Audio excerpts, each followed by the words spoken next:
নমস্কার শ্রোতা বন্ধুরা, আশা করি আপনারা সকলে সুস্থ আছেন, ভালো আছেন। আজকে আবার একটা নতুন গল্প নিয়ে আপনাদের সামনে হাজির হলাম। গল্পের নাম রকেট ফিউজ। গল্পের লেখক শক্তিপদ রাজগুরু। আপনাদের কাছে আমার একান্ত অনুরোধ, গল্পগুলি শেষ অবধি শুনবেন, আর ভালো লাগলে আমার পাশে থাকবেন। এটুকুই আমার আপনাদের কাছে কামনা। আপনারা সুস্থ থাকুন, ভালো থাকুন, এই কামনাই করি। মাঠে বসে যথারীতি ঝালমুড়ি চিবুচ্ছি আর প্ল্যান করছি পরের ফুটবল খেলার কৌশল নিয়ে। পঞ্চপাণ্ডব ক্লাব এ যাবৎ সিল ফাইনালে 3টি খেলায় জিতেছে, সেমিফাইনালে উঠেছে। এইবার খেলায় জিততেই হবে, কারণ বিপক্ষ সেই কুলেপাড়া ক্লাব আমাদের চিরশত্রু। পটলা বলে, নো প্রবলেম, আমি বাবলু কাকুরে বলে দুখান প্লেয়ার আনবই, শিল্ড চাই। পটলা ক্লাবের কামধেনু, সুতরাং ওর চাওয়া মানেই আমাদের চাওয়া। হোঁতকা বলে, শিল্ড জিতমুই। এমন সময় গোবরাকে হন্তদন্ত হয়ে ঢুকতে দেখে হোঁতকা বলে, বয়, সিরিয়াস আলোচনা হইতাছে। গোবরা বলে, তার থেকেও সিরিয়াস ব্যাপার হয়েছে জানিস, একেবারে সর্বনাশ যাকে বলে। এত বড় সাহস ওদের। হোঁতকা বলে, তালিবাড়ি ছাইরা কদিন খোলসা কয়রা। গোবর্ধন জানায় ব্যাপারটা। গোবরার মামা আমাদের অন্যতম পেটন, ওর কুমড়োর হোলসেল বিজনেস। তারকেশ্বর মেমোরি ফিল্ডের রাশি রাশি কুমড়ো, চাল কুমড়ো ট্রাকবন্দি করে আনে, আর তামাম কলকাতার বাজারে সাপ্লাই দেয়। আমাদেরও দেয়, শুধু কুমড়োই নয়, ক্লাবের ফাংশনে খেলায় 200-500 ক্যাশ যোগান দেয় কুমড়োওয়ালা মামা। ওদিকে খালধারে একটা বিশাল টিনের শেষ ভাড়া নিয়ে সেখানেই কুমড়োর পাহাড় থাকে। পাশে খানিকটা জায়গাও কিনেছে কুমড়োওয়ালা মামা, সেখানে বাড়ি করবে। গোবর্ধন বলে, রকেটের এলাকা ওটা, রকেটরা চায় ওখানে গুদাম না থাকুক, ওরা গুদাম উড়িয়ে দিয়ে কোনো সেটজিকে দিতে চায় জায়গাটা। পড়লা বলে, আমাদের পাটের গুদামও নাকি তুলে দেবে ওরা। এক কথায় সমস্যায় বটে। পড়লাদের গুদাম, করাতকল, আবার কুমড়ো মামার গুদামও সব তুলে দিলে আমাদের ক্লাবের আমদানি বন্ধ। বলি, রকেট তো সাংঘাতিক ছেলে শুনেছি। হোঁতকা ফুঁসে ওঠে, চুপ মাইরা থাক, কবিতায় পড়িসনি, অন্যায় যে করে আর অন্যায় যে সহে, তব ঘৃণা তারে যেন তিন সমদহে। ফটিক গাইয়া বাজিয়া ছেলে, শিল্পী, তাই গোলমালে যেতে চায় না। সে বলে, আবার হাঙ্গামা হুজ্জুতির মধ্যে যাবি, ওরা যদি বোমটোম মারে। গোবর্ধন এমনিতে বেশি শক্তি ধরে, তার বুদ্ধিটা বেশ মোটা। তবু গোবর্ধন বলে, ওই পাড়ার সাধারণ মানুষ ওদের জ্বালায় ততস্থ হয়ে আছে। দোকানদারে তো সপ্তাহে মোটা টাকা দিতে পথ পায় না রকেটকে।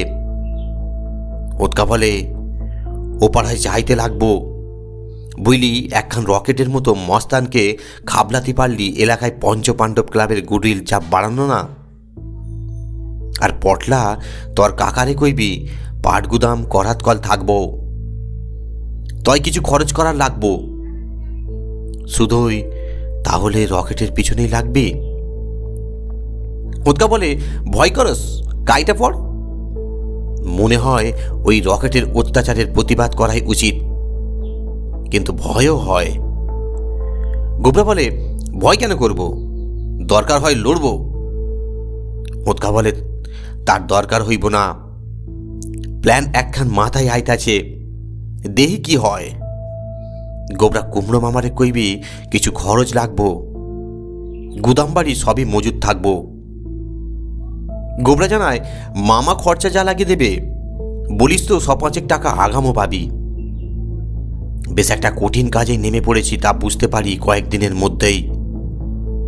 হোঁতকা এর মধ্যে খালধার পাড়ার নবোদয় ক্লাবের সঙ্গে যোগাযোগ করেছে। ও পাড়ার অনেকেই বেশ বিরক্ত ওই রকেটদের উপর, তাও জেনেছি। ভুসিমালের আড়তদার গোবিন্দবাবু বলেন, কাজ করবার আর করতে দেবে না হে ওই রকেটের দল। বিক্রিবাটা হোক বা না হোক ওদের পেন নামে দিতেই হবে। না দিলে? দোলগোবিন্দ বলে, না দিলে দোকানে ডাকাতি হয়ে যাবে। হোঁতকা বলে, মিটিংয়ে আইবেন কিন্তু, সারা এলাকার লোকজন আইব, সমবেতভাবে প্রতিবাদ জানানোর দরকার। পঞ্চপাণ্ডব ক্লাব আর নবোদয় ক্লাব সমবেতভাবে এই মিটিংয়ের আয়োজন করে। ফেস্টুন ব্যানারও লেখা হয়েছে। সমাজবিরোধীর কবলে পঞ্চপাণ্ডব ক্লাব আর নবোদয় ক্লাব সমবেতভাবে এই মিটিংয়ের আয়োজন করে।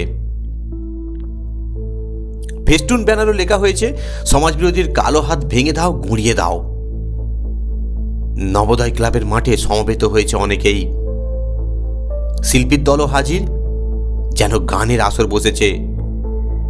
কুমড়ো মামা তারকেশ্বরের ফুল সাইজ কুমড়োর মতো ভুঁড়ির ওপর পাকা জাম রঙের আদ্যির পাঞ্জাবি পরেছে।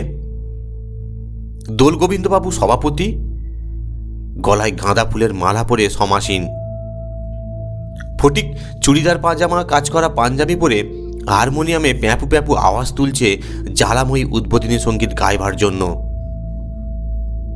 এমন সময় দুম দুম গোটা কয়েক বোমা পড়ে এদিক ওদিক, আওয়াজ, ধোঁয়া, তারপর চিৎকার চেঁচামেচি। ধোঁয়াশা কাটতেই দেখি সভাপতি দোলগোবিন্দবাবুর ক্লিন হাওয়া।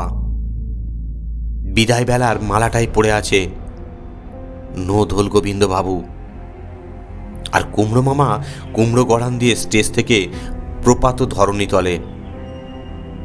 মিটিং আর হলো না, শ্রোতারও ভ্যানিশ হয়ে গেছে।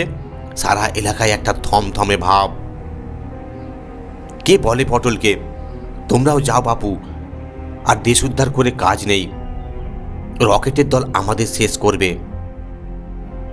পল্লার বাড়িতেও বেশ উত্তেজনা শুরু হয়েছে। পল্লার ছোট কাকাকে পাটের গুদামে ঢুকে শাঁসিয়েছে রকেটের দল। 7 দিনের মধ্যে গুদাম খালি না করলে লাল ঘোড়া ছুটে যাবে, অর্থাৎ গুদাম জ্বালিয়ে দেবে। আমাদের মিটিংয়ে বোমা পড়ার খবরও সারা এলাকায় ছড়িয়ে গেছে। পটলার ঠাকুমা আমাদের ছত্রভঙ্গ অবস্থায় ফিরতে দেখে এগিয়ে আসে। পটলাকে বহাল তবিয়াতে বজায় থাকতে দেখে বলে, ওসবে আর কাজ নাই। হোঁতকা মনে মনে গজাচ্ছে, গোবর্ধনও। তারা বলে, চুপ কইরা অত্যাচার সইতে হবে ঠাকুমা।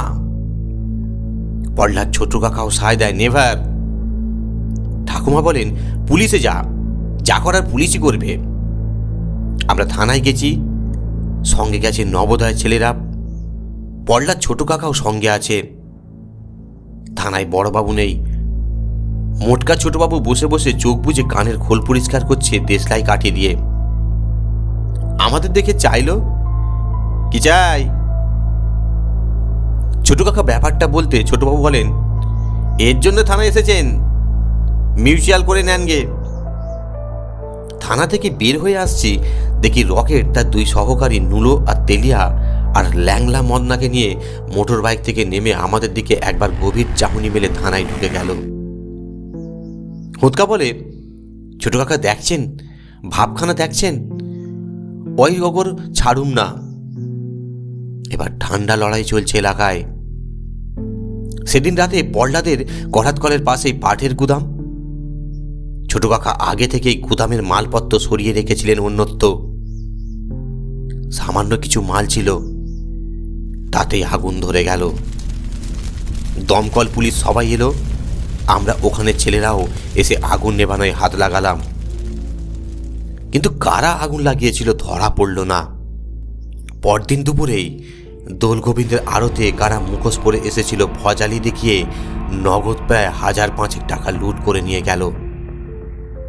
দোলগোবিন্দ বলে, আর সভাপতি টপাতিদের কাম নাই, কেটে পড়ো এখান থেকে, শেষে পানটাই যাবে আমার। সেদিন আমি আর ফটিক আসছি সাইকেলে ওই পাড়া থেকে। 2-3টে সিটকে লম্বা নোড়ার মতো মুখওয়ালা ছেলে সাইকেল থেকে নামিয়ে শুধোই, এদিকে কেন রে? আমি রুখে উঠি, কৈফত দিতে হবে। গাছের নিচে চায়ের দোকানের বেঞ্চ থেকে আরও দুটো ছেলে এগিয়ে এসে পকেট থেকে ছুরি বের করে বলে, সোজা চলে যা, ফের এ পাড়ায় তোদের দেখলে বিলা করে দেব। সরে এলাম, কিন্তু তেলিয়া মোস্তানদের সঙ্গে এই প্রথম মুখোমুখি সাক্ষাৎ হলো। রকেটকে দেখা গেল না, ওর কালো মোটর বাইকটা দেখা গেল মাত্র। খবর আমরাও রাখছি, বিশেষ করে হোঁতকা আর গোবরা উঠে পড়ে লেগেছে। রকেটকে এখন দেখা যায় হুজরি চাঁদের সঙ্গে। হুজরি চাঁদের খালের ধারে বেশ কয়েকটা ভেড়ি ছিল, মাছের চাষ হতো। ইদানিং বাইপাস হয়ে যাওয়ায় আর সল্টলেকের ধারে বলে সেই জায়গার অনেক দাম পেয়েছে হুজরি চাঁদ। কী সব ব্যবসা করে এখন ফুলে উঠেছে। ওই খালধারের বাতিল জায়গা, ভাঙা গুদাম সব জলের দামে কিনে সে 5 তলা করে পায়রার খোপ বানিয়ে বাড়ি বলে বিক্রির ব্যবস্থা শুরু করেছে। সঙ্গে অন্য ব্যবসাও আছে। রাতের অন্ধকারে হোঁতকা গোবরা আশপাশের ঝোপে লুকিয়ে থেকে দেখেছে ট্রাকবন্দি মাল আসছে। রকেট সেই সব মাল হুজুরি চাঁদজির গুদামে তোলে। হুজুরি চাঁদজি রকেট আর দলবলকে নিয়ে দখল করতে চায় খালধারের বাকি গুদাম আর ফাঁকা জায়গাগুলো।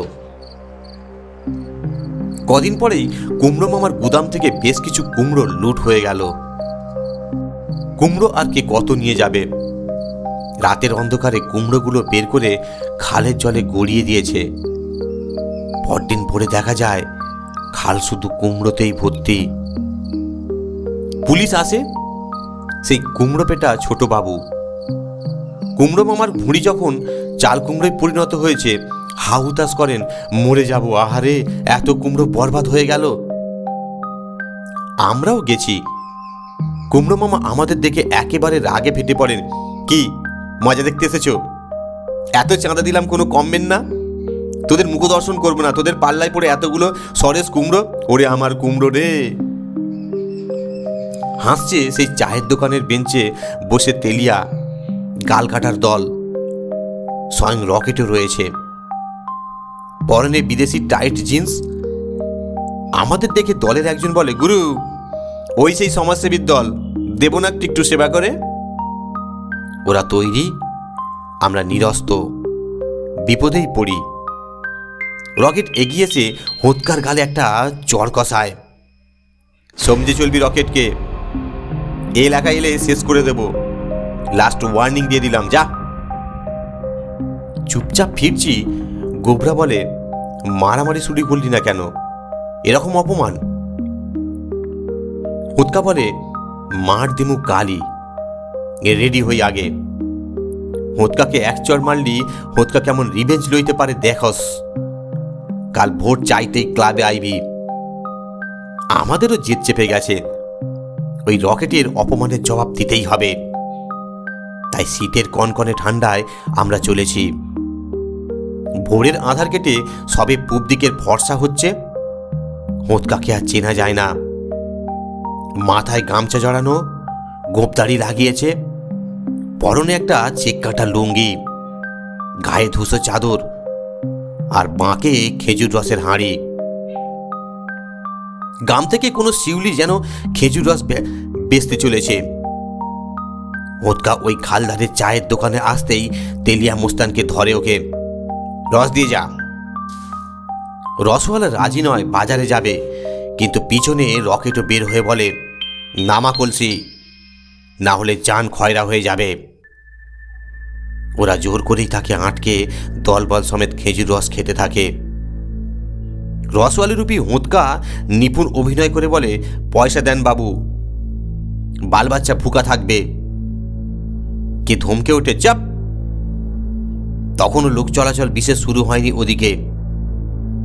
রস খাবার কিছুক্ষণের মধ্যেই রকেট অ্যান্ড কোম্পানি এবার হাই তুলতে থাকে। রসওয়ালা তখন শূন্য কলসি নিয়ে চলে গেছে। আমরা দূরে পল্লাদের গুদামের আড়াল থেকে লক্ষ্য করছি।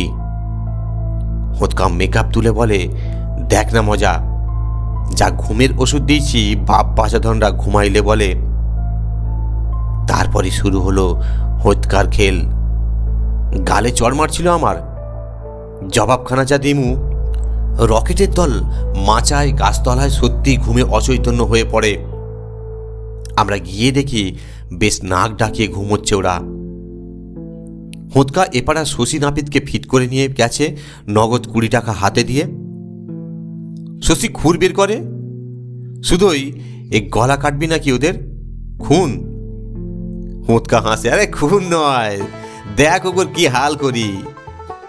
সারা এলাকায় খবরটা দিনের আলো ফুটবার সঙ্গে সঙ্গে ছড়িয়ে পড়ে। বাজারে পথে ঘাটে সে কি হাসির ঘটা। দোলগোবিন্দবাবু খবর পেয়ে বলে, সে কি? ধনুদত্তেরও খুব ভালো লেগেছে ব্যাপারটা, বলে, সচক্ষে দেখলাম রকেটের দলের লিডারদের রকেটের মাথা ভ্রু সব কামানো, কারা হামলা করে ওদের দলের মাথা সব ভ্রু কামিয়ে ছেড়ে দিয়েছে। রেশন দোকানের মালিক বলে, বেশ করেছে, ব্যাটাদের খতম করতে পারলো না। আমরাও বাজারে গেছি, শুধু কি হয়েছে ঘোষমশাই?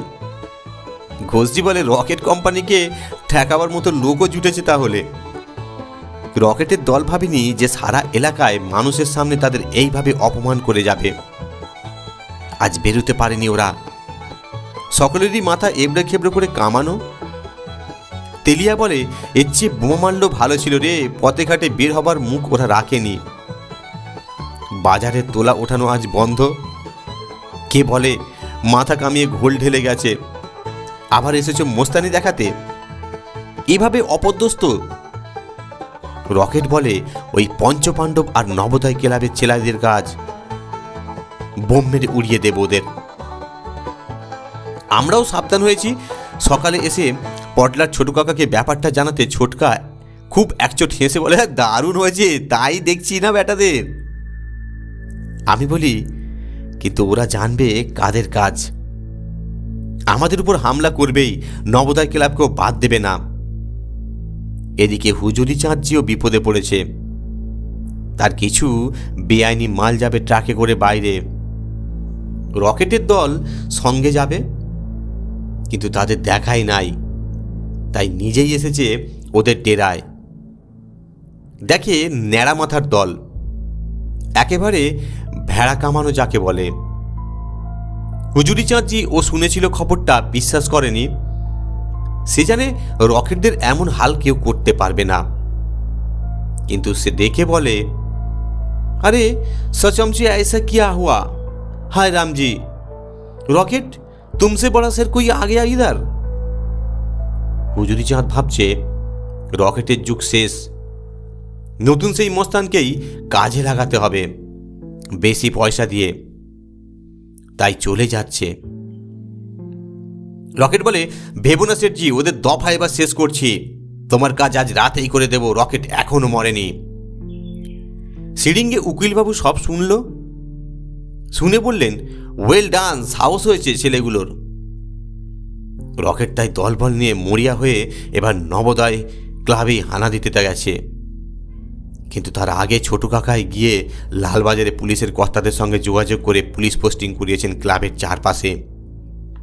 আর আমরাও তৈরি, সারা এলাকার মানুষ এসেছে আমাদের পাশে, মায়ের বাড়ির মেয়েরা অবধি।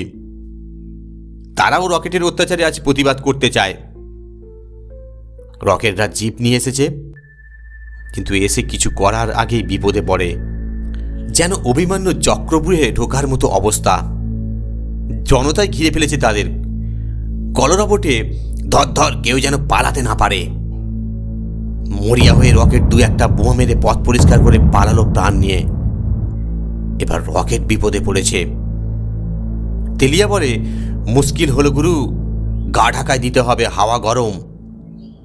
না, রকেট জানে একবার লড়াইয়ের ময়দান থেকে সরে গেলে চিরকালের জন্য এই কাঁচা পয়সার আমদানি হুজুরি চাঁদের হাজার হাজার টাকা সব হারিয়ে যাবে। সে তাই বলে, শেষ চেষ্টাই করছি এবার, হেরে যাবে না রকেট, দেখবি ওরাই মিউচুয়াল করতে পথ পাবে না। বৈকালে ক্লাবে এসেছি, সারা এলাকার লোক জেনে গেছে রকেটের ব্যাপারে আমাদের ভূমিকা। অন্যায়ের বিরুদ্ধে আজ সাধারণ মানুষও সোচ্চার। এর মধ্যে মহিলা সমিতিও থানায় গিয়েছিল, পুলিশকে যথাযোগ্য ব্যবস্থা নিতে হবে। ক্লাবে হঠাৎ খবর আনে ফটকে, পটলাকে পাওয়া যাচ্ছে না দুপুর থেকে। দুপুরে বের হয়েছিল বাড়ি থেকে স্কুলে যাবার নাম করে, এখনো ফেরেনি।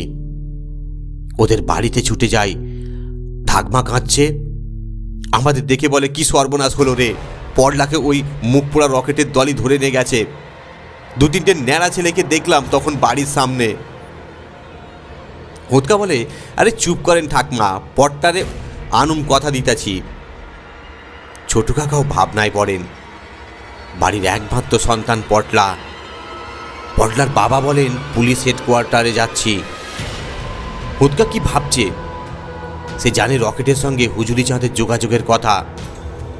রাতে কোন গুদামে মাল আসে সেই জানে। হোঁতকা বলে, চলেন, আমিও যাই গিয়া আপনার লগে। পটলার বাবা বলেন, কোনো খবর জানো? দেই, আমাদের কি নির্দেশ দেয় হোঁতকা। তারপর পটলার বাবার সঙ্গে চলে যায় লালবাজারে। রকেট আজ পটলাকে তুলে এনেছে।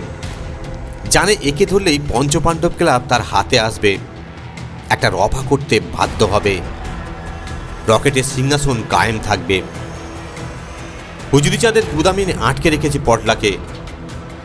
রকেট বলে, এবার দেখছি তোকে, আজ রাতেই তোকে পাচার করে দেব। পটলা চুপ করে থাকে, তার কিছুই করার নেই। ওদিকে হুজুরি চাঁদও খুশি, ট্রাকে মাল বোঝাই হচ্ছে। রকেটের দল মাল নিয়ে সোজা ধানবাদ চলে যাবে। বেশ কয়েক লাখ টাকা আসবে তারা।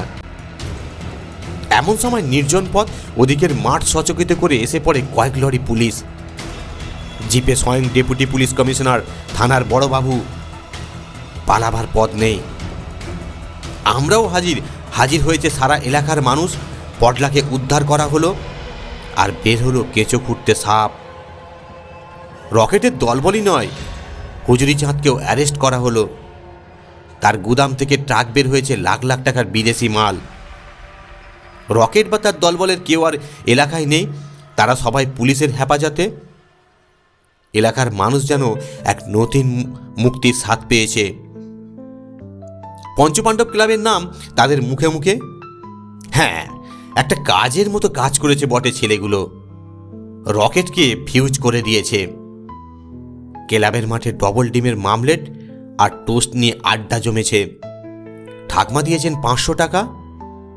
হোঁতকা বলে, তাহলে ফুটবল শিল্ডের প্লেয়ারের অভাব হইব না, শিল্ড আমাগরও চাই, বুঝলি পটলা। ধন্যবাদ। গল্পটি শোনার জন্য অসংখ্য ধন্যবাদ।